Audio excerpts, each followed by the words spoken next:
கிறிஸ்துவுக்குள் பிரியமானவர்களே, கர்த்தராகிய இயேசு கிறிஸ்துவின் நாமத்தினாலே உங்களை வாழ்த்துகிறேன். இந்த நாள் ஒரு மிகுந்த ஆசீர்வாதமான நாளாக உங்களுக்கு இருக்கட்டும். பரிசுத்த வேதாகமத்திலே ஒரு வசனம் இப்படியாக சொல்லுகிறது. ஏசாயா 46 அதிகாரம் 4வது வசனத்திலே, இனிமேலும் நான் ஏந்துவேன், சுமப்பேன், தப்புவிப்பேன் என்று கர்த்தர் சொல்றாரு. ஆமென். வயதான காலத்துல இருக்கிறீங்களா, இல்ல பலவீனமான படுக்கையின் மத்தியில இருக்கிறீங்களா? ஆண்டவர் சொல்றாரு, நான் உங்களை ஏந்த போகிறேன், நான் உங்களை சுமக்க போகிறேன், நான் உங்களை தப்புவிக்க போகிறேன். நிறைய பேருக்கு இன்னைக்கு ஒரு பயம், ஒரு வியாதியோடு நான் போராடி கொண்டு இருக்கிறேனே, யார் என்ன பாப்பா, யார் எனக்கு உதவி செய்வா? சிலர் சொல்றாங்க, வயசாயிருச்சுங்க ஐயா, யார் எங்களுக்கு உதவி செய்வா?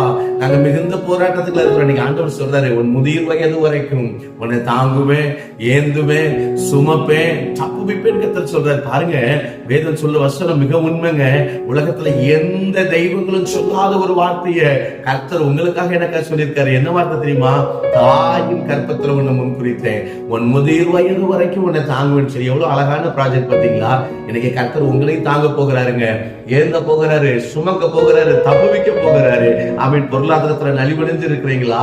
ஆமீன். நெருக்கத்துக்கு மத்தியில இருக்கிறீங்களா? கர்த்தர் உங்களை தாங்குவாரு. ஆமீன். கர்த்தருடைய கரம் உங்க கூட இருக்கும். உங்களுக்கு வேண்டிய எல்லா நன்மையை கர்த்தர் செய்வாருங்க. உங்களை ஆசீர்வதிக்கிறதா அவருடைய பிரியம்னு வேதம் சொல்லுது. இஸ்ரவேலை ஆசீர்வதிப்பதே கர்த்தருக்கு பிரியம்னு கர்த்தர் சொல்றாரு இல்லையா? இன்னைக்கு ஆமீன். உங்களை ஆசீர்வதிக்க போகிறாரு, உங்க ஏந்த போகிறாரு, சுமக்க போகிறாரு, உங்களை தப்புவிக்க போகிறாரு.